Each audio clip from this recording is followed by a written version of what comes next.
नमस्कार। मंजीत जी ने बात की पहले लेखन की, तो पहला लेखन शुरू हुआ अम्मा की डांट से। समय का कोई महत्व नहीं है, तुमको पढ़ना लिखना है नहीं, इतनी देर से कोई खेल के आता है। 7th में थी तो पहली कविता लिखी वक्त से। इसमें मैंने मिन्नतें की हैं वक्त से कि तुम रुकते क्यों नहीं हो। फिर फेसबुक पे कभी कभार डाला करती थी। 3 साल पहले मेरी मुलाकात फ़ेसबुक के ज़रिए हुई अपनी हॉस्टल की सीनियर, जब हम छोटे में इलाहाबाद हॉस्टल में थे उनसे। वो उस समय प्रेरणा अग्रवाल थी, अब प्रेरणा अग्रवाल हैं, उस समय प्रेरणा गुप्ता थी। तो उन्होंने कहा ममता अच्छा लिखती हो, डाला करो। तो मैंने कहा कहाँ दी।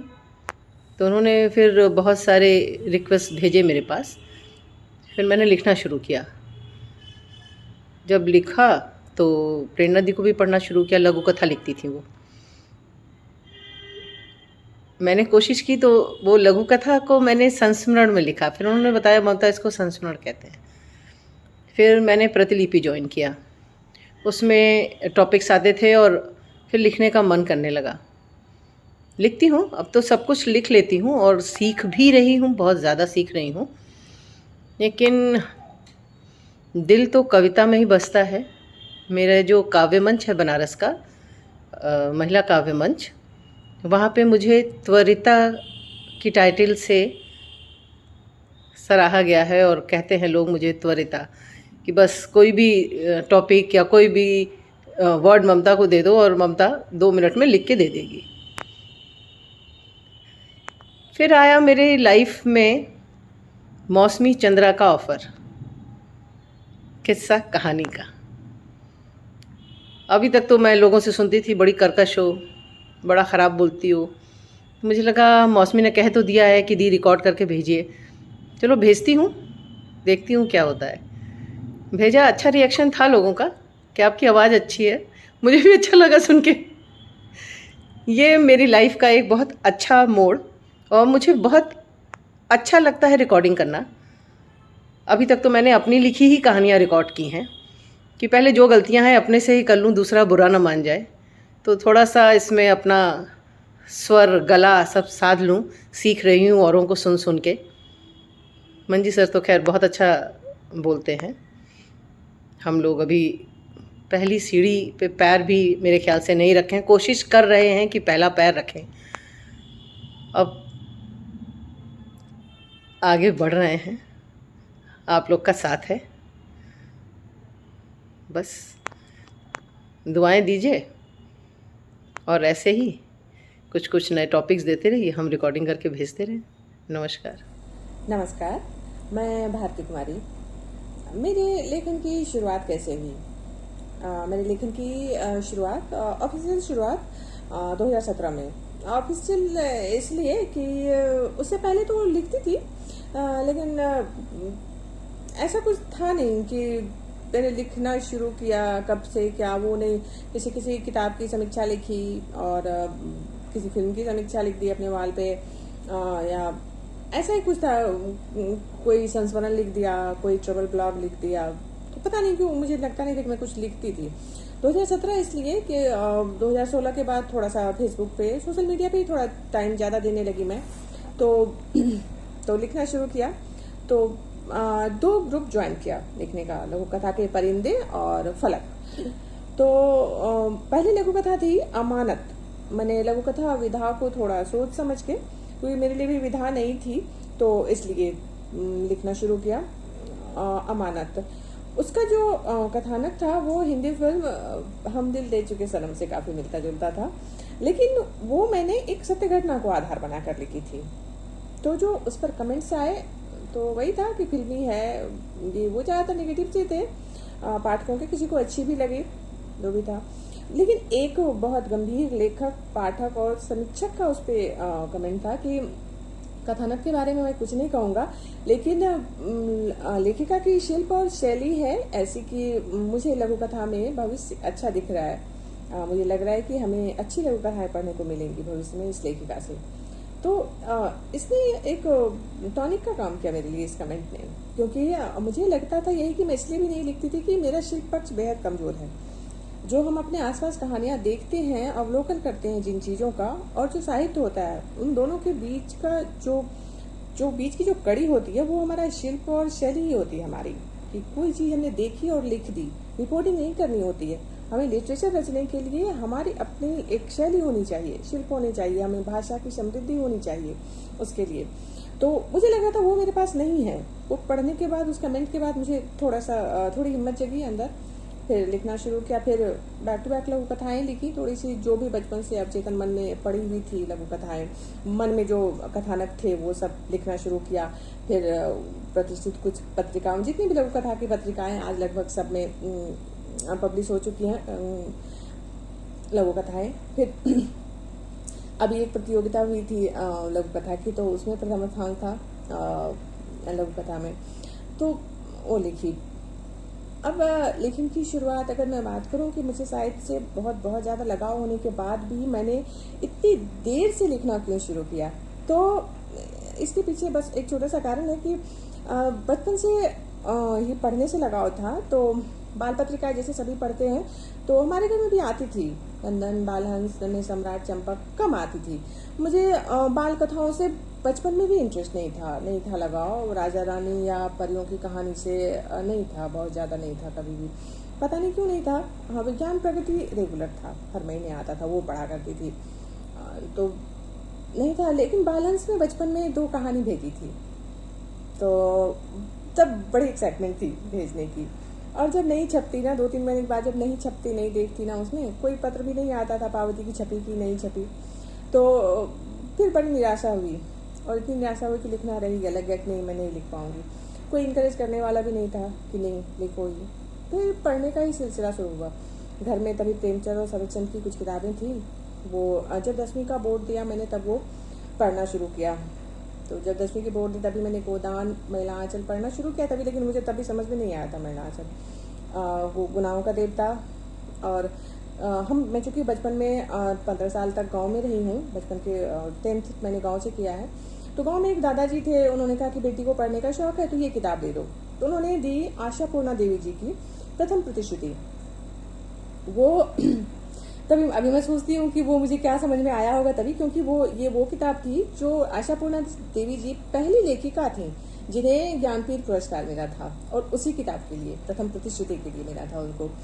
तो वो पढ़ी। फिर 12वीं के बाद, एग्जाम के बाद, चूंकि एग्जाम के टाइम में या फिर उस पढ़ाई के बीच में हमें नहीं मिलती थी परमिशन की इधर उधर की किताबें पढ़ने की, तो एग्जाम के बाद वाले से और रिजल्ट का जो गैप होता था उसमें पढ़ा करते थे। वो पढ़ी। फिर जब उसके बाद तो सिलसिला शुरू हुआ। फिर छोटे से साथ पूर्णिया शिफ्ट हो गए। मैं रेणु जी के शहर से हूँ, पूर्णिया से, बिहार से।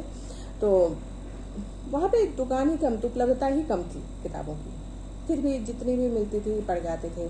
तो प्रेमचंद के लगभग सारे उपन्यास, कुछ जो कोई पटना जाता था तो वो ले आते थे पटना से कभी कभी, या फिर कोई दरभंगा गया तो वो प्रेमचंद के लगभग सारे उपन्यास, कहानियाँ सारी नहीं कह पाऊंगी मैं, प्रेमचंद की, शरतचंद के लगभग सारे, और धर्मेंद्र भारती जी, यशपाल,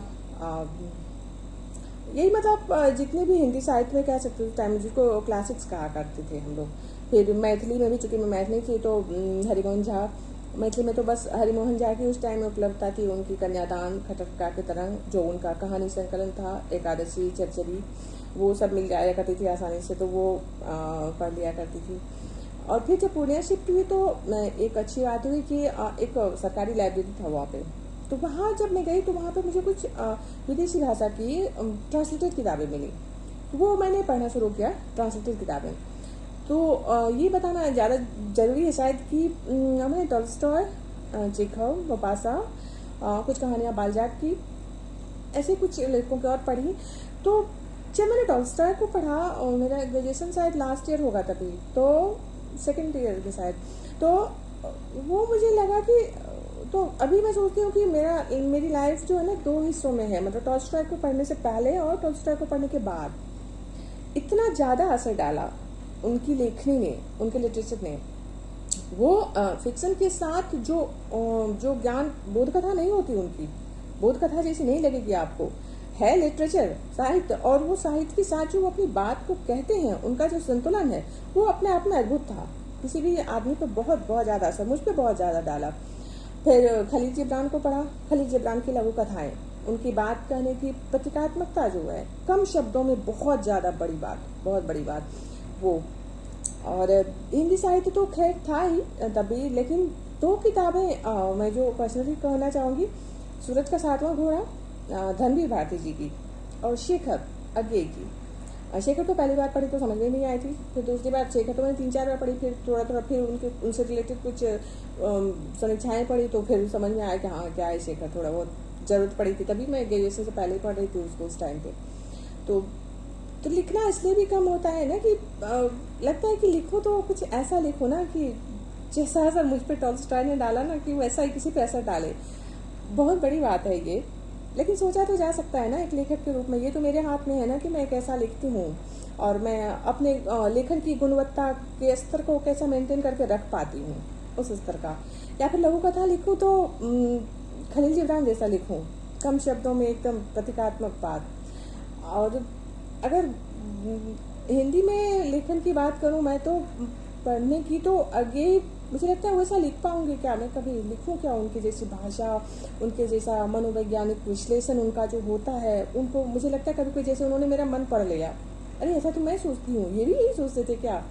तो आगे के लिए मतलब मैं मोहाविष्ट हूँ उनके प्रति, सब कुछ मतलब उनका उपन्यास, कहानी, कविता, जो उनका संस्मरण लिखा है उन्होंने निराला जी का, वसंत के अग्रदूत, वो पढ़िए अगर आप। सब कुछ उनका, जो उनकी पर्सनालिटी, उनकी स्मार्टनेस, हर कुछ बहुत ज़्यादा मैं और उनके लिए वो फील होता है। तो लगता है कि अगर मैंने लोकप्रिय साहित्य पढ़ा होता ना पहले ही, बचपन से शुरुआत लोकप्रिय साहित्य से शायद अगर कर दी थी, या बीच में भी पढ़ लेती, जिसे आप लुगदी साहित्य कहते हैं, वो अच्छा नहीं लगता लुगदी साहित्य कहना, तो वो शायद मैं लिखती, थोड़ा आसानी होती मुझे लिखने में। लेकिन एक बार अगर आप इस तरह की चीज़ें पढ़ लो और वैसा लिख ना पाओ, तो वो बहुत ज़्यादा तकलीफ देता है अंदर से कि मैं कर ही क्या रही हूँ, अगर ऐसा नहीं लिख पा रही हूँ तो बेकार ही है कुछ भी लिखना ऐसा। तो ये भी कारण है कि मैं लिख नहीं पाती हूँ अभी भी। पढ़ती बहुत ज़्यादा हूँ, अब थोड़ा कम हो गया है पढ़ना, पहले से कम हो गया है काफ़ी, फिर भी अभी पढ़ना कहीं ज़्यादा है लिखने से, इतनी कम हूँ, लेकिन थोड़ी बहुत तो लिखी है। धन्यवाद। नमस्कार, मैं लावण्या नायडू आज आप लोगों के सामने उपस्थित हूँ अपने लेखन का सफ़र साझा करने के लिए, जो मेरे लिए बेहद ख़ास है। मेरे सफ़र की शुरुआत बेहद खूबसूरत हुई है। अगर ये खूबसूरत नहीं होती तो शायद मैं कभी लिख नहीं पाती। मैंने 2019 से लिखना शुरू किया। उससे पहले मैं बस स्कूल तक जो निबंध या ऐसे हम लिखते थे, तब बस वहीं तक मेरी लिमिट थी। मैंने उसके बाद कभी कुछ लिखा नहीं, ना ही कविता कभी कुछ पढ़ी या लिखी। पढ़ती तो मैं थी ही, मुझे बहुत पसंद था, पर कभी लिखने का अवसर या फिर ख़्याल नहीं आया कि मुझे भी लिखना चाहिए। मम्मी नानी से बहुत कहानियाँ सुनी हैं, वो लोग बहुत अच्छी अच्छी कहानियाँ सुनाते थे। बचपन में नानी जब तक एक कहानी ना सुना दे हम सोते नहीं थे, लेकिन जब नानी गई तो ये सिलसिला भी रुक गया। फिर उसके बाद 2019 में अचानक न जाने क्या दिमाग में आया, मैंने ऐसे ही कुछ ख़्याल आए और कहानी लिख डाली। ग्रुप्स में तो कुछ जुड़ी हुई थी, उनकी कहानियाँ पढ़ के ऐसा लगा कि मुझे भी लिखना चाहिए, चलो लिख के देखते हैं क्या रिस्पॉन्स मिलता है। तो जब मैंने वो कहानी लिखी और साझा की तो बहुत अच्छा रिस्पॉन्स आया लोगों का, सबको बहुत पसंद आया। तो उसके बाद फिर सिलसिला जारी रहा। पर ये बात मैंने अपने पेरेंट्स के साथ कभी शेयर नहीं की थी। मेरे पहले पाठक मेरे पतिदेव और मेरी बहन ही रहे हैं, बेचारे वही हमेशा टॉर्चर हुए हैं। मेरी कहानियाँ पहले उनको ही पढ़नी पड़ती थी और वो हमेशा बताते थे कि यहाँ तू ऐसा कर, उसको वैसा कर। करेक्शंस हमेशा उन्होंने मेरी मदद की है। मुझे अच्छा लगा, हमेशा उन लोगों ने मुझे प्रोत्साहन दिया। दोनों को ही क्रेडिट जाता है मेरे लेखन का। फिर उसके बाद मैंने बहुत टाइम बाद मतलब लिखती तो थी कहानियाँ, उसके बाद मैंने एक कहानी लिखी थी मायके की खुशबू। वो लिखने के बाद मैंने, जो बहुत ज़्यादा पसंद की गई हर जगह, उसे मैंने अपने पेरेंट्स को शेयर किया। तो वो लोग तो पहले शॉक थे, नीचे नाम देख के पूरी कहानी पढ़ने के बाद नीचे शॉक थे। फिर पापा का कॉल आया कि क्या लिख दिया तूने, और पापा इमोशनल थे क्योंकि हम 2 साल से मायके गए नहीं थे। तो पापा इमोशनल हो गए, तो तब लगा कि अच्छा, तो हमने थोड़ा अच्छा ही लिखा है करके मुझे थोड़ी तसल्ली मिली। मम्मी भी बहुत खुश थी क्योंकि हमारे घर में कोई बैकग्राउंड नहीं है लिखने का, सब बड़े प्रोफेशनल लोग हैं, सिर्फ काम लेते हैं और थोड़ा बहुत पढ़ लेते हैं। पढ़ना सबको बहुत पसंद है, लिखना किसी का नहीं रहा। साहित्य से कोई कनेक्शन कभी नहीं था हमारा। फिर वैसे मैंने कभी लिखा नहीं, ये तो भगवान का आशीर्वाद है कि ये क्लिक कर गया और मुझे लिखना पसंद आ गया, और मैं बहुत मूडी भी हूँ, तो फिर लिखना, कंटिन्यूटी में लिखना, ये मेरी पसंद आ गया और मैं लिखने लगी और अब तक लिख रही हूँ। और फिर जब मैं लिखने लगी तो मेरी कल्पना के लेके लोग बहुत तारीफ़ करते थे। मुझे हॉरर और प्रेम लिखना बहुत पसंद है। हॉरर तो मुझे बहुत ही ज़्यादा पसंद है, और जब कहते हैं लोग कि तू हॉरर बहुत अच्छा लिखती है, जबकि मैं खुद हॉरर नहीं पसंद करती, फिर भी मैं हॉरर स्टोरीज़ लिखती हूँ, जो लोगों ने पसंद किया बहुत। फिर ऐसे ही लिखते गई और लोग फिर मैसेजेस पे डिमांड करने लगे कि तुम हॉरर लिखो और हॉरर लिखो और हॉरर लिखो। तो मुझे बहुत अच्छा लगने लगा कि अच्छा, मैं सही दिशा में जा रही हूँ, मैं लिख अच्छा रही हूँ। जहाँ इतने सारे लेखक हैं, इतने अच्छा लिखते हैं, वहाँ मुझे कुछ लोग प्रोत्साहन कर रहे हैं, तो मतलब मैं सही दिशा में जा रही हूँ सोच के मैंने लिखना शुरू किया, और 4-5 हॉरर स्टोरीज़ मैंने लिखी हैं। एक बार एक ग्रुप में 50 शब्दों की कहानी लिखनी थी, व्हेन आई डाई, जिस पे मैंने लिखा था उसका हिंदी में मैं अर्थ बताती हूँ। मैंने लिखा था, किसी ने मुझसे पूछा कि लिखकर तूने क्या कमाया। मैं मुस्कुराई और कहा, मैं मरूंगी तब अनगिनत लोग मेरी आत्मा की शांति के लिए प्रार्थना करेंगे, और कई आँखों में आंसू होंगे जिन्होंने कभी मुझे देखा तक नहीं। और ये सही में मैं महसूस करती हूँ, जब कुछ ग्रुप से मुझे अच्छे मैसेजेस आते हैं, तो मुझे लगता है कि हाँ, कुछ लोग तो मुझे भी जानते हैं। फिर कहानी लिखने के लिए जब एक कहानी लिखी थी मैंने, वो मेरी अपनी कहानी थी, जिसमें मैंने अपने पर्सनल बातें कुछ शेयर की थी, और उसमें थोड़ा मेडिकल फील्ड रिलेटेड लिख दिया था। तब कई डॉक्टर्स फैमिलीज से रिलेटेड मेरे पे सवार हो गए थे कि ये तूने कैसे लिख दिया। तो जब मैंने कहा, आप नीचे पढ़िए, ये मेरी आत्मकथा है, मेरी पर्सनल आप बीती है, तो ये मेरे पे बीता हुआ है, तभी मैं ये लिख रही हूँ। मैंने सारे मेडिकल फील्ड को कहीं ब्लेम नहीं किया है। हो सकता है आपके फैमिलीज़ के अच्छे होंगे, पर जो मेरे साथ बीता वो मैंने लिखा। फिर उसके बाद मैंने कई बार देखा है, कई लेखकों को बोला जाता है ऐसे थोड़ी होता है, तो मेरे मन में ये ख्याल आता है, जहाँ न पहुँचे रवि वहाँ न पहुँचे कवि। तो वैसे ही जहाँ तक आम लोगों के विचार नहीं पहुँच पाते हैं, वहाँ लेखक की कल्पना पहुँच जाती है। वो कल्पना कर लेते हैं कि ये ऐसा हो रहा होगा या ऐसा हुआ होगा। ये सिर्फ एक लेखक ही कल्पना कर सकता है। तो ये हमेशा मैं अपने दिमाग में रखती हूँ कि हम कुछ भी विचार करके हम कुछ भी लिख सकते हैं, ये हमारी शक्ति है। और अब तो मौसमी जी ने मुझे एक किस्सा कहानी से जोड़ लिया, उनका मैसेज आया। मुझे मेरे आवाज़ पे बिल्कुल भरोसा नहीं है, लेकिन उन्होंने कहा तो चलो एक ट्राई देते हैं। पर मौसमी के प्यार ने मुझे किस्सा कहानी में आवाज़ देने के लिए प्रेरणा दी। फिर मैं किस्सा कहानी से जुड़ी अपनी अब एक नए सफ़र पे चल रही हूँ। इसके लिए मैं शुक्रगुज़ार हूँ मंजीत सर, मौसमी जी की बहुत ज़्यादा, जिन्होंने मुझ पे इतना भरोसा दिखाया और इतना ज़्यादा प्रेम मिला है मुझे।